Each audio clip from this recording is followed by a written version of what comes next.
Okay, so today we're starting Job. Job 1 through 5. So here's a little introduction on the book of Job too. Considered both a theological and a literary masterpiece, the book of Job is an honest portrayal of God allowing a good man to suffer. The test of Job's faith, allowed by God in response to a challenge from Satan, revealed God's loving sovereignty and the supremacy of divine wisdom over human wisdom, personified by Job's friends. Believing that God is good despite the apparent evidence to the contrary, Job rested in faith alone. In the depths of agony, he could still proclaim, "I know that my Redeemer lives." In the end, God silenced all discussion with the truth that he alone is wise. Yet, he vindicated Job's trust in him, proving that genuine faith cannot be destroyed. The unknown author was probably an Israelite writing sometime between 1500 and 500 BC. Chapter 1. There was a man in the land of Uz, whose name was Job, and that man was blameless and upright, one who feared God and turned away from evil. There were born to him 7 sons and 3 daughters. He possessed 7,000 sheep, 3,000 camels, 500 yoke of oxen, and 500 female donkeys, and very many servants, so that this man was the greatest of all the people of the East. His sons used to go and hold a feast in the house of each one on his day, and they would send and invite their 3 sisters to eat and drink with them. And when the days of the feast had run their course, Job would send and consecrate them, and he would rise early in the morning and offer burnt offerings according to the number of them all. For Job said, "It may be that my children have sinned and cursed God in their hearts." Thus Job did continually. Now there was a day when the sons of God came to present themselves before the Lord, and Satan also came among them. The Lord said to Satan, "From where have you come?" Satan answered the Lord and said, "From going to and fro on the earth, and from walking up and down on it." The Lord said to Satan, "Have you considered my servant Job, that there is none like him on the earth, a blameless and upright man, who fears God and turns away from evil?"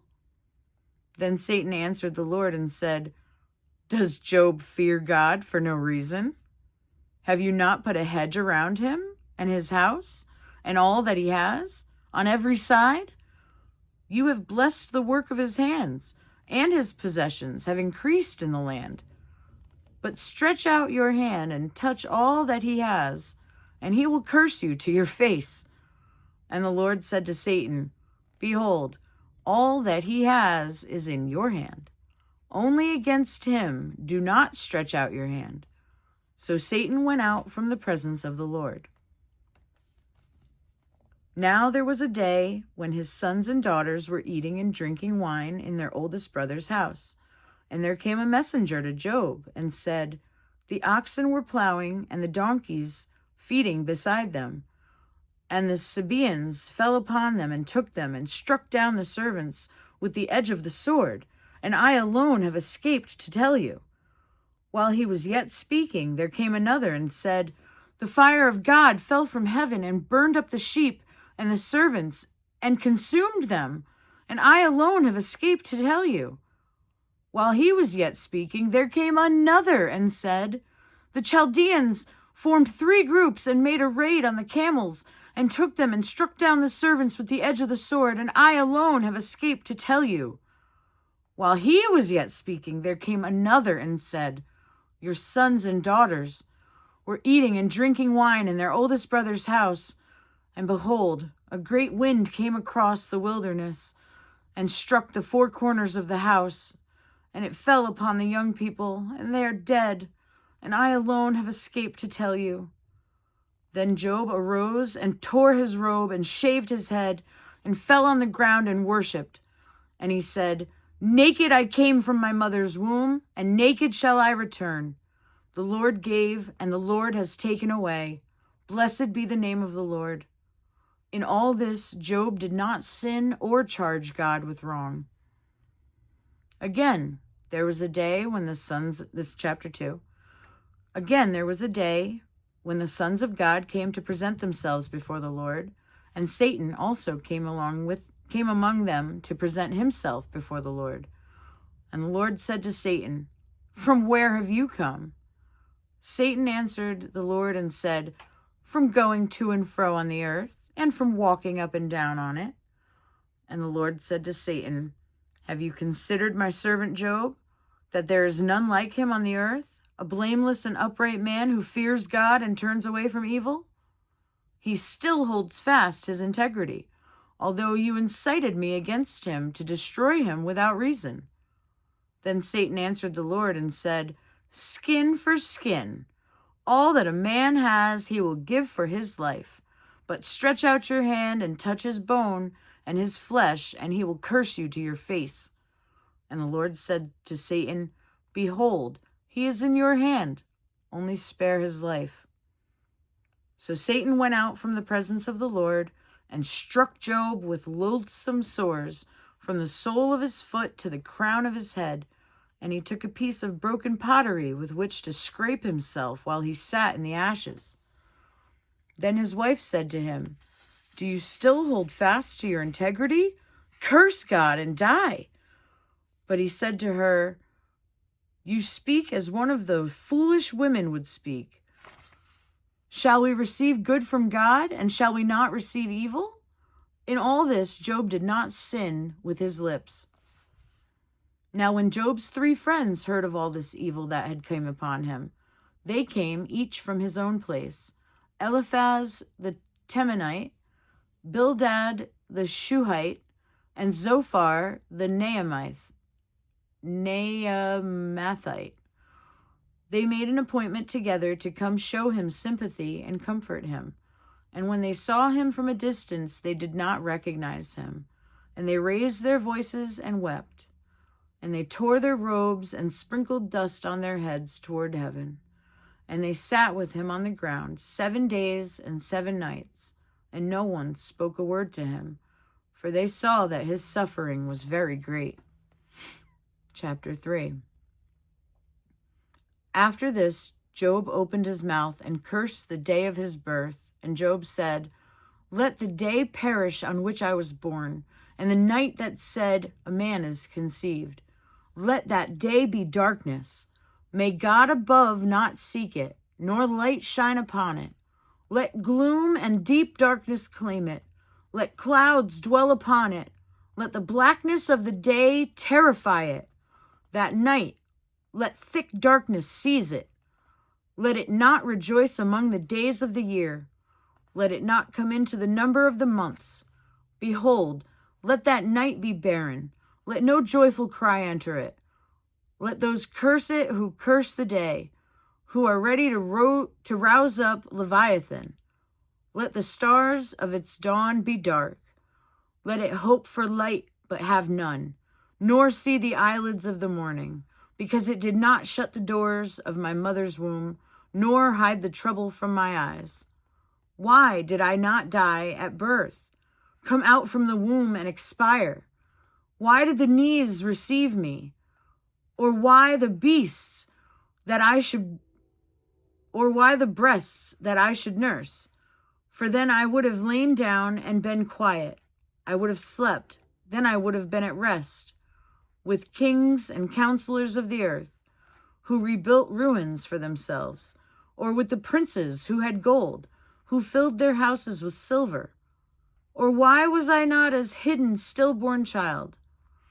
Or why was I not as a hidden stillborn child, as infants who never see the light? There the wicked cease from troubling, and there the weary are at rest. There the prisoners are at ease together. They hear not the voice of the taskmaster. The small and the great are there, and the slave is free from his master. Why is light given to him who is in misery, and life to the bitter in soul, who long for death, but it comes not, and dig for it more than for hidden treasures, who rejoice exceedingly and are glad when they find the grave? Why is light given to a man whose way is hidden, whom God has hedged in? For my sighing comes instead of my bread, and my groanings are poured out like water. For the thing that I fear comes upon me, and what I dread befalls me. I am not at ease, nor am I quiet. I have no rest, but trouble comes. Chapter 4. Then Eliphaz the Temanite answered and said, If one ventures a word with you, will you be impatient? Yet who can keep from speaking? Behold, you have instructed many, and you have strengthened the weak hands. Your words have upheld him who was stumbling, and you have made firm the feeble knees. But now it has come to you, and you are impatient. It touches you, and you are dismayed. Is not your fear of God your confidence, and the integrity of your ways your hope? Remember, who that was innocent ever perished? Or were their upright cut off? As I have seen, those who plow iniquity and sow trouble reap the same. By the breath of God they perish, and by the blast of his anger they are consumed. The roar of the lion, the voice of the fierce lion, the teeth of the young lions are broken. The strong lion perishes for lack of prey, and the cubs of the lioness are scattered. Now a word was brought to me stealthily. My ear received the whisper of it. Amid thoughts from visions of the night, when deep sleep falls on men, dread came upon me, and trembling, which made all my bones shake. A spirit glided past my face. The hair of my flesh stood up.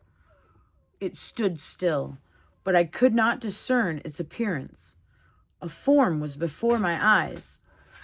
There was a silence. Then I heard a voice. Can mortal man be in the right before God? Can a man be pure before his Maker? Even in the servants he puts no trust, and his angels he charges with error. How much more those who dwell in houses of clay, whose foundation is in the dust, who are crushed like the moth. Between morning and evening they are beaten to pieces. They perish forever without anyone regarding it. Is not their tent cord plucked up within them? Do they not die? And that without wisdom? Chapter 5. Call now. Is there anyone who will answer you? To which of the holy ones will you turn? Surely vexation kills the fool, and jealousy slays the simple. I have seen the fool taking root, but suddenly I cursed his dwelling. His children are far from safety. They are crushed in the gate, and there is no one to deliver them. The hungry eat his harvest, and he takes it even out of the thorns, and the thirsty pant after his wealth. For affliction does not come from the dust, nor does trouble sprout from the ground. But man is born to trouble, as the sparks fly upward. As for me, I would seek God, and to God would I commit my cause, who does great things and unsearchable marvelous things without number. He gives rain on the earth and sends waters on the fields. He sets on high those who are lowly, and those who mourn are lifted to safety. He frustrates the devices of the crafty, so that their hands achieve no success. He catches the wise in their own craftiness, and the schemes of the wily are brought to a quick end. They meet with darkness in the daytime, and grope at noonday as in the night. But he saves the needy from the sword of their mouth, and from the hand of the mighty. So the poor have hope, and injustice shuts her mouth. Behold, blessed is the one whom God reproves. Therefore despise not the discipline of the Almighty. For he wounds, but he binds up. He shatters, but his hands heal. He will deliver you from 6 troubles. In 7 no evil shall touch you. In famine he will redeem you from death, and in war from the power of the sword. You shall be hidden from the lash of the tongue, and shall not fear destruction when it comes. At destruction and famine you shall laugh, and shall not fear the beasts of the earth. For you shall be in league with the stones of the field, and the beasts of the field shall be at peace with you. You shall know that your tent is at peace, and you shall inspect your fold and miss nothing. You shall know also that your offspring shall be many, and your descendants as the grass of the earth. You shall come to your grave in ripe old age, like a sheaf gathered up in its season. Behold, this we have searched out. It is true. Hear and know it is for your good. Okay, well, we'll see you tomorrow.